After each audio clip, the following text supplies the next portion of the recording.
U-22 rover, currently exploring the surface of our moon, has exposed an intriguing discovery, a mysterious object that many are labeling the Hut.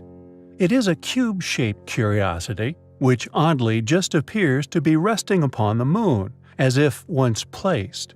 In previous videos, we have examined similar anomalies many believe to be obelisks. We can visit other people with their habitation. We can keep track if there's something very important to be developed from the moon.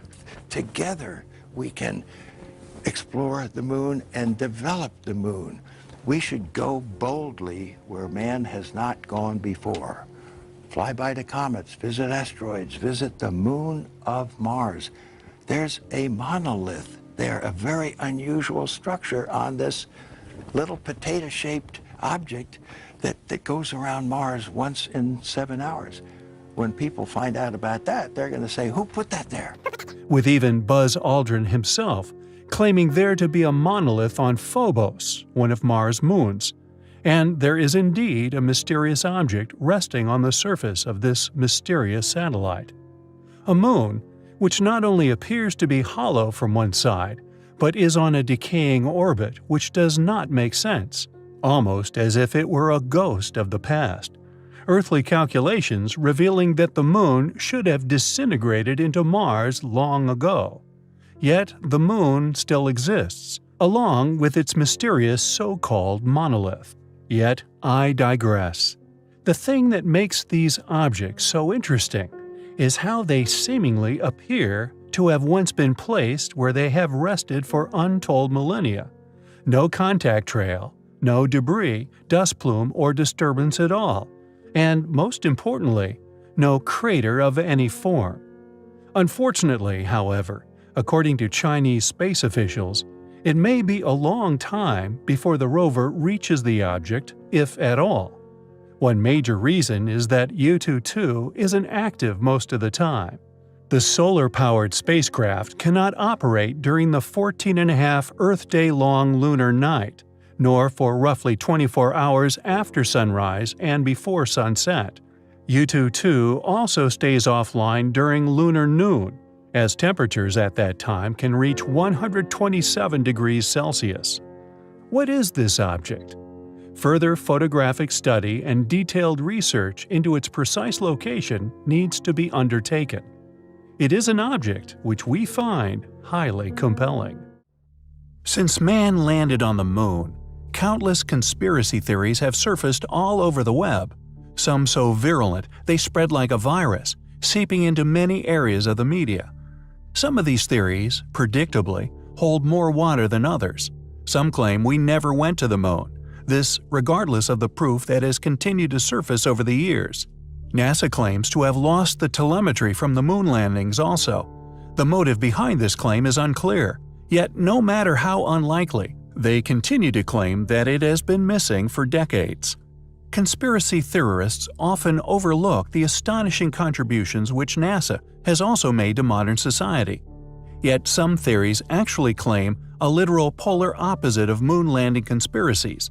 These not only agree that we did indeed land, walk, and even drive on the moon, but claim we have been back in secret and to explore a rather astonishing thing. According to numerous sources, the most compelling of said claims began on YouTube, with the release of some extraordinary CGI footage of a claimed moon landing and the exploration of a simply gigantic alien spacecraft. Due to the moon being so difficult to reach, and the fact that anything which either crashed, landed, or was possibly even abandoned on the moon, even billions of years ago, would have been preserved in an incredible condition. In April 2007, videos began appearing on YouTube under the username RetireDAFB, telling the extraordinary story of a supposed Apollo 20, a secret lunar mission that had discovered the existence of intelligent alien life on the moon. Then, on May 23, 2007, Italian UFOologist Luca Scantaburlo managed to secure an interview with an individual who claimed to be the creator of the channel, a man by the name of William Rutledge, who later claimed to be, in fact, himself a retired secret American astronaut, who at the time was living in Rwanda. Rutledge claimed to be the commander of the Apollo 20 crew and to be the owner of the retired Daffy account. However, the interviewer never met Rutledge in person, as the interview was conducted over Yahoo Messenger. During the interview, however, Rutledge claimed that Apollo 20 was a top-secret mission, launched in mid-August 1976 from Vandenberg Air Force Base near Santa Barbara, California. He also claimed that it was conducted jointly by the United States and the former Soviet Union. He also alleged that other missions were made by American astronaut Leona Snyder, a now-established fictitious persona, and former Soviet cosmonaut Alexei Leonov, the first human to perform a spacewalk. The purported landing site of the mission was near Guyot Crater, a feature near the much larger Del Porte crater. Rutledge said the videos show that he and Leonov discovered the remains of an ancient lunar civilization. He also said they brought back artifacts to Earth for study, including a hibernating female humanoid. It is a story which we found highly compelling. Why did we never go back to the moon? Undoubtedly man's greatest achievement, a feat which has apparently never been attempted again.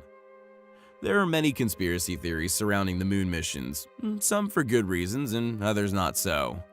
A mission to the moon, or indeed Mars, should be an experience which unites humanity under a common goal. Yet, alas, this unity rarely occurs. It is a well-known fact that knowledge is power, yet unfortunately this fact can often breed deceit and deception. For it is believed by some that knowledge only makes one powerful when it is concealed from another, regardless of whether this always be accurate within reality. Because of this system of accumulating and protecting power, space-going nations have gone to tremendous efforts to conceal things from the public, and indeed each other. The United States government, for example, demands astronomers, astronauts, and many other workers at NASA sign an oath of confidentiality. Upon breaking this oath, you could face a conviction of treason, a crime which carries the death penalty. However, regardless of this, over the past few years, more and more individuals from around the world have bravely began to blow the whistle on these secrecies. Dr. Ken Johnston, former director of NASA's Department of Photographic Evidence, has stated that during his stay at the agency, he was able to see original photos of countless ruins, pyramids, and intact temples all resting upon the moon. Not only are there now a number of independent testimonies made by numerous figures from within these space agencies and the accompanying programs, confessing to the concealment of ancient ruins on the moon's surface, but we also have compelling physical evidence of such structures, including photographs released by NASA themselves. One was snapped by the Apollo 17 astronauts in 1972. Subsequently uploaded to the official NASA website, it was originally labeled as overexposed.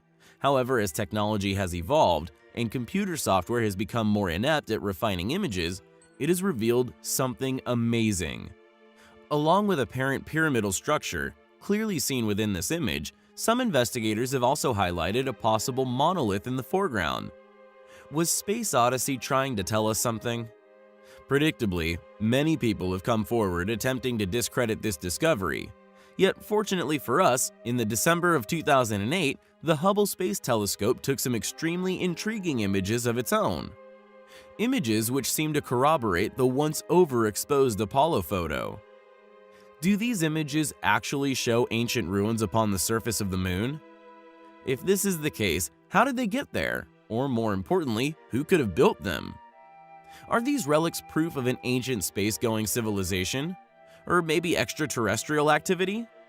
Regardless of how they got there, we find their existence highly compelling and could be perceived as a possible motive for turning the space programs into black projects. Maybe we did go back to the moon. It's just most were never told about it. After all, knowledge is power. Thanks for watching, guys.